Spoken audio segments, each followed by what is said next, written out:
Raise your hand if this has happened to you. It's 8 p.m., you check your macros, and you have 15 grams of carbs, you're over on fats, and you have 30 grams of protein left. Same thing used to happen to me, which is why I developed this system that lets you hit your macros within 5 grams every single day, and you don't have to give up the foods that you enjoy in order to do it.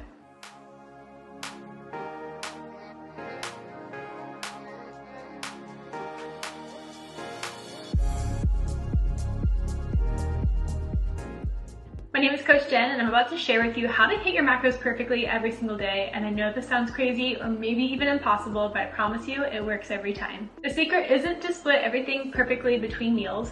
It's just to do more of what you love with one simple system that takes about 10 minutes. This is probably obvious to you, but if you're somebody who tries to wing it when it comes to hitting your macros, you're not going to hit them very well. And if you're somebody who is trying to use a very specific, very strategic process, this is probably going to leave you feeling restricted or exhausted or like mentally fatigued when it comes to hitting your macro targets. So what I developed is a 5-step system that allows you to hit your macros perfectly, and it just goes easily within your current routine. And this is what I'm going to share with you now. Go ahead and grab your tracking app that you like to use in order to track your macros, and we're going to plan out a day of eating together. So for step number 1, we're going to start with protein. When it comes to protein, I want you to think about your protein choices and foods that you like to eat that are highly protein heavy. So I don't want you to think about nuts or legumes because yes, they have protein, but they're not a high protein source. I want you to think about things such as meat, dairy, cheese, eggs, fish, things like that. And if you're somebody who is vegan or vegetarian, you can think about tofu or seitan or tempeh, whatever it is that you like to eat as your high protein source. This could even be faux meats. So we're going to go through and we're going to plan our protein for each of our meals. Now when it comes to protein, this is going to be the one macro that we're going to try to hit a certain target of per meal. So what I mean by that is when it comes to protein, you want at minimum 25 grams of protein per day. For the typical woman, a woman's going to aim for about 100 to 150 grams of protein at max. So we want to split that through 3, 4, or 5 meals, whatever it is that you have per day. If you're somebody who eats 3 meals per day, you want to go ahead and take that total grams of protein that you eat. So let's say it's going to be 120 grams of protein. You're going to divide that by 3 and you're going to try to get about 40 grams of protein per meal. If you're somebody who eats 3 meals and 1 snack, you might think, hey, I can have like a protein shake as a part of my snack. And so that might be 20 or 30 grams as well. So you can go ahead and take 120 minus 20 grams for that snack, and that leaves you with 100 grams to split across the 3 meals, which would be 33 grams of protein. But we do want at least 25 grams of protein minimum per meal to help us with that muscle protein synthesis process to get it started. So what you're going to do is you're going to think about each meal. You're going to think about your breakfast, your lunch, your dinner, and your snack, whether that's your pre-workout snack or your post-workout snack, whatever it is, or just a snack in your day. You're going to think about what is it that I typically love to eat for protein for breakfast, lunch, and dinner. So maybe for breakfast, you're typically an egg person, or you might have some Greek yogurt, or you might have a protein shake. Whatever it is that you typically do for protein at breakfast, you just want to make sure that you do more of that in order to hit the minimum of 25 grams of protein per meal. Or maybe that might be, hey, you're going to hit the minimum of 30 grams of protein per meal, or you might try to hit that full 40 grams of protein for that meal. So that's step number 1. So you'll do that for breakfast, you'll do that for lunch, and you'll do that for dinner. So maybe for lunch and dinner, you have some other options available to you. Maybe for lunch, you typically have like a salad with chicken on it, or you might do like a package of tuna with crackers, etc. You're just going to think about that highly dense protein source, and you're going to go ahead and plug it in. When you plug it in, make sure you put in the serving size that gives you that grams of protein. So it might be 3 ounces of chicken, that gets you 21 grams of protein, which would make 4 ounces of chicken, 28 grams of protein. So you just might want to up that amount to like 4 ounces of chicken to hit that 28 grams of protein. And then again, you'll do the same thing for dinner. Maybe for dinner you have a hamburger, or you might be making tacos with ground beef or ground turkey, whatever it is. Again, you want to go ahead and plug in the amount, the serving size, that's going to help you hit that 25, 30, 40 grams of protein. For the next step, you're going to plug in the food that you love to eat every single day. So for me right now, it's a cookie. So because I love to eat this food every single day and also grapes, I can go ahead and plug in my cookie and my grapes when I typically have them. If That means it's a snack after dinner, so maybe more like a dessert, I'll go ahead and plug it in after dinner. If it's more like grapes during my breakfast or during my lunch or my pre-workout snack, then I will go ahead and plug in my grapes there. And I would go ahead and plug it in based off of the amount that I typically eat. So for grapes, I typically eat 1 serving, which is around 85 grams of grapes. So I'll go ahead and plug that in.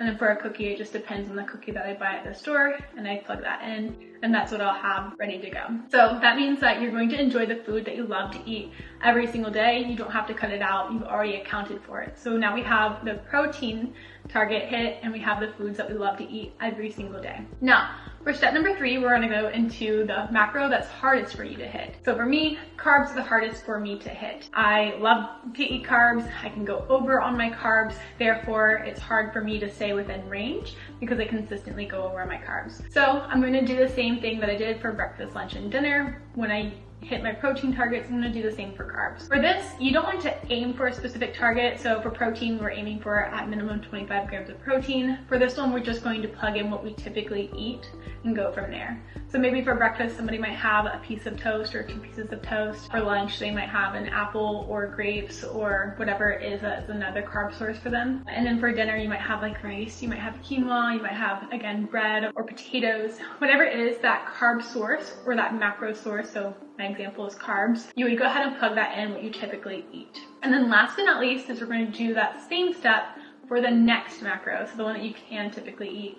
So typically I am more in range with my fats. So let's say you have like a tablespoon of peanut butter at breakfast for fats. If you have dressing that you put on your salad for lunch, maybe you have butter at dinner with your meal, you'll go ahead and plug those in, again, what you typically eat. So we're not aiming for a specific target per meal for your carbs and your fats, we're just doing what we typically eat. Now that we have that in there, we can see where we're totaling for the day in terms of our macros. So from here, you just want to adjust serving sizes as step 5. So what I mean by that is if you see that you're over on your carbs for breakfast, lunch, or dinner, or just in total, you can say, hey, for carbs, I actually don't need that many carbs. I don't need a whole apple. Or maybe I don't need a whole banana, I can do like a half apple or half a banana. Maybe for breakfast, you're like, hey, I eat 2 slices of toast for breakfast, but I can actually cut that down to 1 slice of toast for breakfast. And so that's where you're just going in and adjusting the serving sizes. Maybe for fats, maybe you're like, hey, I'm under on fats and I need to increase my fats to hit my total for the day. So again, you would go in and say, hey, I have peanut butter for breakfast in the morning and that's where a lot of my fats are. You can go ahead and adjust that and bump it up. Maybe because you plugged in your protein first and you hit your protein target, but with carbs and fats, which can also have protein, maybe you're now over on protein. Maybe you can say like, well, I had 4 ounces of protein at lunch for my chicken. Maybe I only need like 3.5 ounces.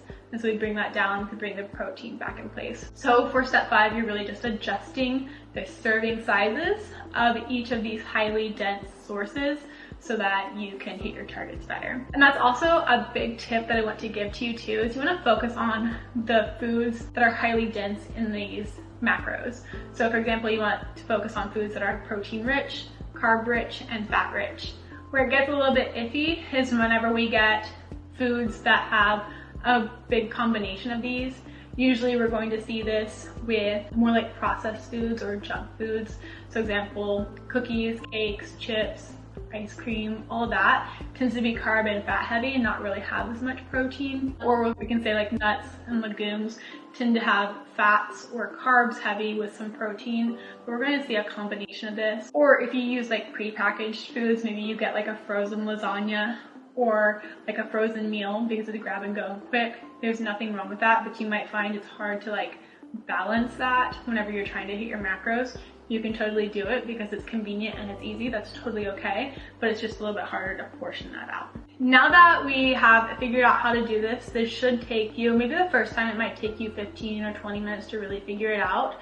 But because you typically eat a lot of the same meals every day and you might switch them out every now and then, this should become pretty easy for you because most of us have routines, and this will come to be about 10 minutes the evening before when you're planning for the next day so that you can go ahead and plan and stay on track, and it doesn't take much of your time and it actually doesn't require a lot of meal prep. Now another option for you is after you adjust your serving sizes, you may notice that some of your food choices might be rich in multiple macros again. So maybe instead of eating a chicken thigh, which is high in protein and also fat, you might choose a leaner option such as chicken breast. Or maybe for like your carbs, maybe instead of like a heavy carb source, like a full carb bread, you might go for like a light carb bread. Or maybe you find that you're usually drinking like sweet tea, you might switch that for unsweet tea, or just find other substitutions and recommendations such as switching your sour cream for your Greek yogurt when it comes to taco night, etc.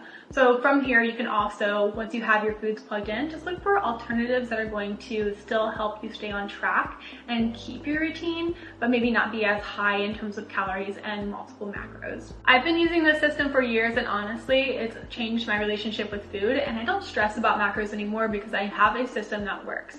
And I can also be flexible when I want to be and precise when I want to be. If you want personalized help with macro planning and creating a nutrition plan that fits your lifestyle, I'd love to work with you. I've worked with over 800 women in the past 6 years to help them get leaner, more defined, and confident with their body by working with them one-on-one with my coaching team. Click the link below in the description to schedule a one-on-one consultation call. Together we'll plan out your journey and your next steps to reach your goals. If this is helpful for you, let me know in the comments, and also let me know any other videos you'd like to see more of. Like this video, subscribe to this channel, and follow me on Instagram if you want daily fitness and nutrition tips. Thank you for watching, and I'll see you in the next one.